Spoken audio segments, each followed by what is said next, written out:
ಕಾರ್ಯಕ್ರಮ ಮಾಡಬೇಕು. ಅದಕ್ಕೋಸ್ಕರ ಊರಿಗೆ ಬಂದಿರ್ತಾರೆ. ವಿವೇಕಾನಂದ ತಂದೆ ಮೇಲೂ ಕೂಡ ಟ್ರ್ಯಾಕ್ಟರ್ ನಿಂದ ಗುದ್ದಿ ಕೊಲೆಗೆ ಯತ್ನ ಮಾಡಿದ್ರು. ಮತ್ತೊಂದು ಕಡೆ ವಿವೇಕಾನಂದ ಕೊಲೆಗೂ ಕೂಡ ಯತ್ನ ಮಾಡಿದಂತ ಅಪ್ಪ. ಇವೆರಡೂ ಪ್ಲಾನ್ ಮಿಸ್ ಆಗಿದ್ರಿಂದ ಭೀಕರವಾಗಿ ಮಗಳ ಕೊಲೆ ಆಗುತ್ತೆ. ವಿವೇಕಾನಂದ ಮನೆಗೆ ನುಗ್ಗಿ ಸಿಕ್ಕವರ ಮೇಲೆ ಅಟ್ಯಾಕ್ ಮಾಡ್ತಾರೆ. ಸೀಮಂತ ಕಾರ್ಯಕ್ರಮಕ್ಕೆ ಬಂದ ಮಗಳನ್ನೇ ಕೊಚ್ಚಿ ಕೊಂದಂತ ತಂದೆ. ಎಫ್ಐಆರ್ ನಲ್ಲಿ ಎಳೆಯಾಗಿ ಬಿಚ್ಚಿಟ್ಟಿರುವಂತ ವಿವೇಕಾನಂದ್ ಯಾಕೆ ಬಂದಿದ್ರು, ಏನ್ ಕತೆ ಅನ್ನುವಂಥದ್ದು ನೋಡಿ. 6-7 ತಿಂಗಳಿಂದ ಒಂದ್ ಕಡೆ ಹೊರಗಡೆ ಇದ್ರು. ಸೊ ಹೊರಗಡೆ ಆದ ನಂತರ ಇದೀಗ ಏಕಾಏಕಿ ಮನೆಗೆ ಬರ್ತಾರೆ. ಮನೆಗೆ ಬರ್ತಿದ್ದ ಹಾಗೆ ನೋಡಿ, ಈ ಟ್ರ್ಯಾಕ್ಟರ್ ಇದೆಯಲ್ಲ, ಇವ್ರ ತಂದೆ ಓಡಿಸ್ತಾ ಇರುವಂತದ್ದು. ಟ್ರ್ಯಾಕ್ಟರ್ ದಿಂದ ಒಂದ್ ಕಡೆ ಅವ್ರ ತಂದೆನನ್ನ ಕೂಡ ಮುಗಿಸ್ಬೇಕು ಅನ್ನಂತ ಪ್ಲಾನ್ ಕೂಡ ಮಾಡಿದ್ರಂತೆ ವಿವೇಕಾನಂದ ತಂದೆಗೆ. ಆ ಪ್ಲಾನ್ ಕೂಡ ಒಂದ್ ಕಡೆ ಮಿಸ್ ಆಗುತ್ತೆ. ಅದ್ರ ಜೊತೆಗೆ ವಿವೇಕಾನಂದನು ಕೂಡ ಮುಗಿಸೋದಕ್ಕೆ ಪ್ಲಾನ್ ಮಾಡಿರ್ತಾರೆ, ಅದನ್ನು ಕೂಡ ಮಿಸ್ ಆಗ್ಬಿಡುತ್ತೆ. ಸೊ ಅದೆಲ್ಲವೂ ಕೂಡ ಆದ ನಂತರ ಒಂದು ಕಡೆ ಹೌದಪ್ಪ ಊರಿಗೆ ಬಂದಿದ್ದಾರೆ, ಯಾಕೆ ಬಂದಿದ್ದಾರೆ, ಏನ್ ಕತೆ, 5-6 ತಿಂಗಳಾಯ್ತು, 7-7 ತಿಂಗಳಾಯ್ತು, ಒಂದ್ ಕಡೆ ಬಂದೇ ಇಲ್ಲ. ಸೊ ಎಲ್ಲ ಕೂಡ ಘಟನೆ ಆದ ನಂತರ ಒಂದಿಷ್ಟು ಊರಲ್ಲೇ ಬಂದಂತ ಸಂದರ್ಭದಲ್ಲಿ ಶಾಂತ ರೀತಿಯಾದಂಥ ವಾತಾವರಣ ನಿರ್ಮಾಣ ಆಗಿರುತ್ತೆ. ಎಲ್ಲರ ಸಿಟ್ಟು ಕೂಡ ಕಮ್ಮಿ ಆಗಿರುತ್ತೆ. ಎಲ್ಲರೂ ಕೂಡ ಒಪ್ಕೊಳ್ಬಹುದು ಅನ್ನುವಂಥ ಮನಸ್ಥಿತಿ ಅವರಲ್ಲೂ ಕೂಡ ಇರುತ್ತೆ. ಯಾಕೆ ಅಂತಂದ್ರೆ ಆ ಮಾನ್ಯ ಪಾಟೀಲ್ಗೂ ಕೂಡ ಇರುತ್ತೆ, ನಮ್ಮ ತಂದೆ ತಾಯಿ ಒಪ್ಕೊಂಡ್ಬಿಡಬಹುದು, ಈಗ ನಾನಂತರೂ ನನ್ನ ಹೊಟ್ಟೆಯಲ್ಲಿ ಮಗು ಇದೆ, ಈಗಲಾದರೂ ಕೂಡ ನಮ್ಮ ತಂದೆ ತಾಯಿ ಒಪ್ಕೊಳ್ತಾರೆ ಅನ್ನುವಂಥ ಮನಸ್ಥಿತಿಯಲ್ಲಿ ಇದ್ರು. ನೋಡಿ, ಬಹಳ ಅದ್ದೂರಿಯಾಗಿ ಕಾರ್ಯಕ್ರಮ ಕೂಡ ಮಾಡಬೇಕು ಅಂತ ಅಂದ್ಕೊಂಡಿದ್ರಂತೆ. ಮನೆಯಲ್ಲಿ ಸೀಮಂತ ಕಾರ್ಯಕ್ರಮ, ಆಯೋಜನೆ ಕೂಡ ಒಂದಿಷ್ಟು ರೆಡಿ ಮಾಡ್ಕೊಂಡಿದ್ರಂತೆ. ಸೊ ಆ ಸೀಮಂತ ಕಾರ್ಯಕ್ರಮ ಅಂತಂದಾಗ ನಿಜವಾಗ್ಲೂ ಕೂಡ ಹೆಣ್ಣಿಗೆ ಬಹುದೊಡ್ಡದಾದಂಥ ಕಾರ್ಯಕ್ರಮ.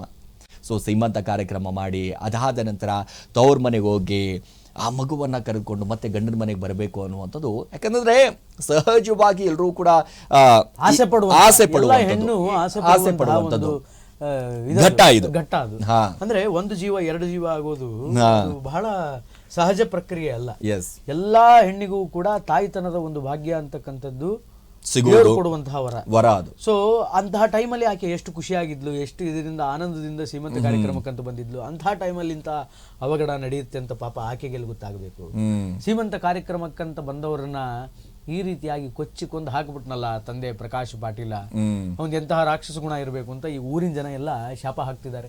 ಅಂದ್ರೆ ಇಂಟೆನ್ಷನ್ ವಾಸ್ ವೆರಿ ಕ್ಲಿಯರ್. ಏನು ಅಂತಂದ್ರೆ ಮಗಳನ್ನೇ ಸಾಯಿಸಬೇಕು ಅಂತಲ್ಲ, ಮಗಳನ್ನ ಕರೆದುಕೊಂಡು ಹೋದಂತಹ ಆ ಕೆಳಜಾತಿಯ ಯುವಕ ವಿವೇಕಾನಂದ ಏನಿದ್ದಾನೆ, ಅವನ ಫ್ಯಾಮಿಲಿಯವ್ರು ಯಾರೇ ಸಿಕ್ಕರು ಅವ್ರನ್ನ ಸಾಯಿಸ್ಬೇಕು ಅನ್ನುವಂತಹ ಸ್ಟ್ರಾಂಗ್ ಇಂಟೆನ್ಷನ್ ಇವ್ರದಿತ್ತು ಅನ್ನೋದು ಗೊತ್ತಾಗಿದೆ. ನೋಡಿ, ಅವನ ತಂದೆಯನ್ನ ಟ್ಯಾಕ್ಟ್ರಿ ಏರಿಸಿ ಸಾಯಿಸಬೇಕು ಅಂತ ಪ್ಲಾನ್ ಮಾಡಿದ್ದಾರೆ. ಅದು ಯಾವಾಗ ಎಕ್ಸಿಕ್ಯೂಟ್ ಆಗ್ಲಿಲ್ವೋ ಅದಾದ್ಮೇಲೆ ಮನೆಗೆ ಬಂದಿದ್ದಾರೆ. ಮನೆಯಲ್ಲಿ ಮಗಳು ಸಿಕ್ಕಿದಾಳೆ, ಮಗಳನ್ನ ಸಾಯಿಸಿದ್ದಾರೆ. ಅದು ಯಾಕ ಬೇರೆಯವರನ್ನ ಸಾಯಿಸ್ಲಿಲ್ವೋ ಅನ್ನುವಂಥದ್ದು ಗೊತ್ತಾಗಿಲ್ಲ. ಮಗಳನ್ನ ಸಾಯಿಸಿದ ಮೇಲೆ ಕ್ರೋಧ ಕಡಿಮೆ ಆಯ್ತು ಅನ್ನೋ ಮಹಾನುಭಾವನಿಗೆ ಅಲ್ಲಿಂದ ಹೊರಟೋದ. ಅದಾದ್ಮೇಲೆ FIR ಏನ್ ದಾಖಲಾಗಿದೆ, ಈ FIR ಅಲ್ಲಿ ಈ ವಿವೇಕಾನಂದ ಮಾನ್ಯಾಳ ಗಂಡ, ಈ ಕೆಳಜಾತಿಯ ಹುಡುಗ ವಿವೇಕಾನಂದ ಎಲ್ಲಾ ವಿಚಾರವನ್ನು ಕೂಡ ಎಳೆಯಾಗಿ ಬಿಚ್ಚಿಡುವಂತ ಕೆಲಸ ಮಾಡಿದ. ಡೇ 1 ಯಾವಾಗ ಮದುವೆ ಆಯಿತು ಅವತ್ತಿನಿಂದ ಹಿಡಿದು ಈ ಪ್ರಕಾಶ ಪಾಟೀಲ ಯಾವಾಗ ತನ್ನ ಮನೆಯ ಮಗಳಿಗೆ ಅಂದ್ರೆ ವಿವೇಕಾನಂದನ ಮನೆಗೆ ನುಗ್ಗಿ ತನ್ನ ಮಗಳನ್ನ ಹತ್ಯೆಗೈದನೋ ಅಲ್ಲಿಯವರೆಗೂ ಕೂಡ ಏನೆಲ್ಲ ವಿಚಾರಗಳನ್ನ ಹೇಳಬೇಕೋ ಎಲ್ಲ ವಿಚಾರಗಳನ್ನು ಕೂಡ FIR ಅಲ್ಲಿ ದಾಖಲು ಮಾಡಿಸಿದ್ದಾನೆ ಅನ್ನುವಂತಹ ಮಾಹಿತಿಗಳು ತಿಳಿದು ಬಂದಿದೆ. ಈಗ ಮೇಲ್ಜಾತಿಯ ಮಾನ್ಯಾಳನ್ನ ಪ್ರೀತಿಸಿ ಮದುವೆ ಆಗಿದ್ದಂತ ವಿವೇಕಾನಂದ, ಒಂದು ಕಡೆ ದಲಿತ ಯುವಕನನ್ನ ಪ್ರೀತಿಸಿ ಮದುವೆ ಆಗಿದ್ದಂತ ಮಾನ್ಯ ಪಾಟೀಲ್, ವಿವೇಕಾನಂದ್ ಮಾನ್ಯ ಪಾಟೀಲ್ ಹುಬ್ಬಳ್ಳಿಯ ಇನಾಮ್ ವೀರಾಪುರದವರು. ಇನ್ನು ಮಗಳ ಮದುವೆಗೆ ತಂದೆ ಪ್ರಕಾಶ್ ಗೌಡ ಪಾಟೀಲ್ನ ತೀವ್ರವಾದಂತಹ ವಿರೋಧ ವ್ಯಕ್ತವಾಗಿತ್ತು. ಬಹಳ ತೀವ್ರವಾದಂತಹ ವಿರೋಧ ಇದು. ಎಲ್ಲಿವರೆಗೂ ವಿರೋಧ ಅಂತಂದ್ರೆ ಕೊಲೆ ಮಾಡುವ ರೇಂಜ್ಗೆ ಬಂದು ನಿಂತಿದೆ ಈ ವಿರೋಧ. ಗರ್ಭಿಣಿಯಾಗಿದ್ದಂತಹ ಮಾನ್ಯ ಸೀಮಂತಕ್ಕಾಗಿ ಗಂಡನ ಮನೆಗೆ ಬಂದಿದ್ಲು, ಒಂದೇ ಊರ್ನೋರು. ಇದರಿಂದ ಸಿಟ್ಟಿಗೆದ್ದಂತಹ ಪ್ರಕಾಶ್ ಗೌಡ ಪಾಟೀಲ್ನಿಂದ ವಿವೇಕಾನಂದನ ಕುಟುಂಬ ಬಹಳ ತೀವ್ರವಾದಂತಹ ಟಾರ್ಗೆಟ್ಗೆ ಒಳಗಾಗಿತ್ತು. ಬಹಳ ತೀವ್ರವಾದಂತಹ ಟಾರ್ಗೆಟ್. ನಾವು ಆಗ್ಲೇ ಹೇಳಿದ್ವಿ, ಮದುವೆ ಆಗಿ 7-8 ತಿಂಗಳಾದ್ರೂ ಕೂಡ ಆಕೆ 6 ತಿಂಗಳ ಗರ್ಭಿಣಿ ಆಗಿದ್ರು ಕೂಡ ಸೀಮಂತ ಕಾರ್ಯಕ್ರಮಕ್ಕಂತ ಹೇಳಿ ಗಂಡನ ಮನೆಗೆ ಬಂದಿದ್ಲು, ಊರಿಗೆ ಬಂದಿದ್ಲು. ಆ ಊರಿಗೆ ಬಂದಂತ ಸಂದರ್ಭದಲ್ಲಿ ಈ ಶುಭ ಸುದ್ದಿ ಗೊತ್ತಾಗಿ ನನ್ನ ತಂದೆ ತಾಯಿ, ನನ್ನ ಅಣ್ಣಂದ್ರು, ನನ್ನ ಮನೆಯವರು ಈಗಲಾದ್ರೂ ನಮ್ಮ ಪ್ರೀತಿಯನ್ನ ಅಕ್ಸೆಪ್ಟ್ ಮಾಡ್ತಾರೆ, ನಮ್ಮನ್ನ ಮನೆ ತುಂಬಿಸ್ಕೊಳ್ತಾರೆ ಅನ್ನುವಂತಹ ಒಂದು ಸಣ್ಣ ಕನಸಿನಲ್ಲಿ ಮಾನ್ಯ ಅಷ್ಟು ಭಯದಿಂದ ಇದ್ರೂ ಕೂಡ, ಅಂದ್ರೆ ನೋಡಿ, ಅವರು ಮದುವೆಯಾಗಿ 7 ತಿಂಗಳು ಆದ್ರೂ ಕೂಡ ತಂದೆಯ ಭಯದಿಂದಾನೇ ಊರ್ ಬಿಟ್ಟು ಹಾವೇರಿಗೆ ಹೋಗಿದ್ರು. ಅಲ್ಲಿ ಬದುಕು ಕಟ್ಕೊಳ್ತಾ ಇದ್ರು, ಅಲ್ಲಿ ಕೆಲಸ ಮಾಡ್ಕೊಂಡು ಏನೋ ಜೀವನ ನಡೆಸ್ಕೊಂಡು ಹೋಗ್ತಾ ಇದ್ರು. ಆದ್ರೆ ಈ ಶುಭ ಸುದ್ದಿ ಗೊತ್ತಾದ ಮೇಲಾದ್ರೂ ನನ್ನ ತಂದೆ ತಣ್ಣಗಾಗ್ತಾನೆ, ನನ್ನ ತಾಯಿ ನನ್ನನ್ನು ಒಪ್ಕೊಳ್ತಾಳೆ, ಮನೆ ತುಂಬಿಸ್ಕೊಳ್ತಾರೆ, ನನ್ನ ಕುಟುಂಬದವ್ರು ನಮ್ಮನ್ನ ಮನೆ ಕರ್ಕೋತಾರೆ ಅನ್ನುವಂತಹ ಒಂದು ಸಣ್ಣ ಆಶಯದಿಂದ, ಒಂದು ಹೋಪ್ ಇಂದ ಊರಿಗೆ ಬಂದ್ರೇನೋ ಗೊತ್ತಿಲ್ಲ. ಆದ್ರೆ ಅದು ಕಂಪ್ಲೀಟ್ ಆಗಿ ಉಲ್ಟಾ ಹೊಡೆದ್ಬಿಟ್ಟು ಮನೆ ತುಂಬಿಸ್ಕೊಳ್ಳೋದು ಇರ್ಲಿ, ಮೇಲೆ ಕಳಿಸ್ಬಿಟ್ಟ ತಂದೆ, ನೀಚ ತಂದೆ.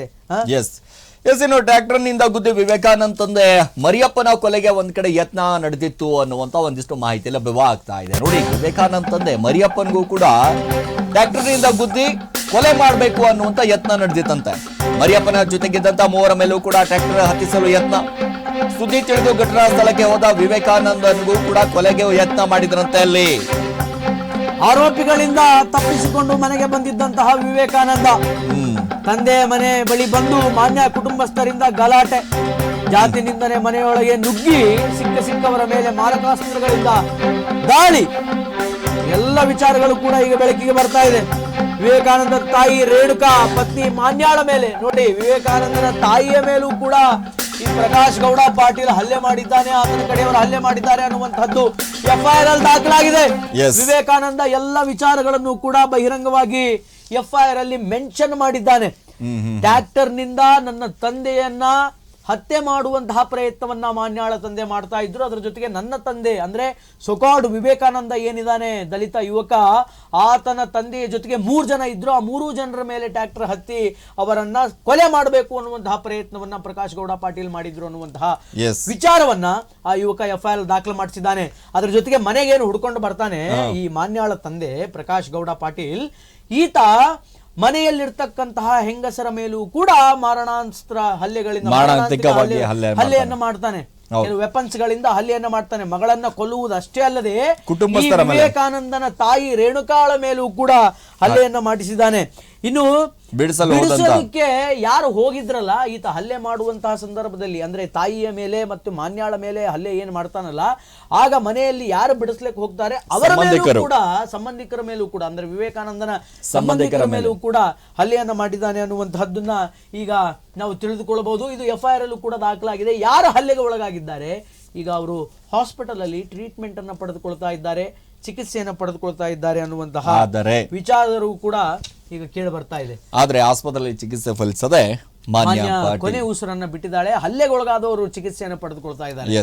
ಇನ್ನು ಮಾನ್ಯಾಳಿಗೆ ಅಷ್ಟು ಬರ್ಬರವಾಗಿ ತಂದೆ ಹಲ್ಲೆ ಮಾಡಿದ ನಂತರವೂ ಕೂಡ ಇಮಿಡಿಯೇಟ್ ಆಗಿ ಅಲ್ಲಿರ್ತಕ್ಕಂಥವರು ಆಕೆಯನ್ನು ಕರೆದುಕೊಂಡು ಹೋಗಿ ಹಾಸ್ಪಿಟಲ್ಗೆ ಅಡ್ಮಿಟ್ ಮಾಡ್ತಾರೆ.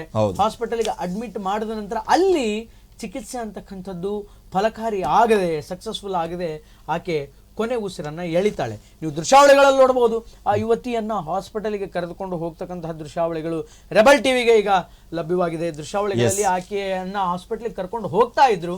ಆದ್ರೆ ದುರಾದೃಷ್ಟ, ಚಿಕಿತ್ಸೆ ಫಲಕಾರಿ ಆಗದೆ ಆ ಯುವತಿ 6 ತಿಂಗಳ ಗರ್ಭಿಣಿ 6 ತಿಂಗಳ ಗರ್ಭಿಣಿ ಕೊನೆ ಉಸಿರನ್ನ ಎಳೆದಿದ್ದಾಳೆ. ಏನು ಮಾನ್ಯ ಪಾಟೀಲ್ ತಂದೆ ಮುದ್ದಿನ ಮಗಳಾಗಿದ್ದಳು ನೋಡಿ, ಪ್ರಕಾಶ್ನ ಅವರ ಮುದ್ದಿನ ಮಗಳಾಗ್ಬಿಟ್ಟಿದ್ಳು ಅನ್ನುವಂಥದ್ದು. ಸೊ ಇಷ್ಟೊಂದು ಪ್ರೀತಿ ಪ್ರೇಮದಿಂದ ಬೆಳೆಸಿದ್ರು.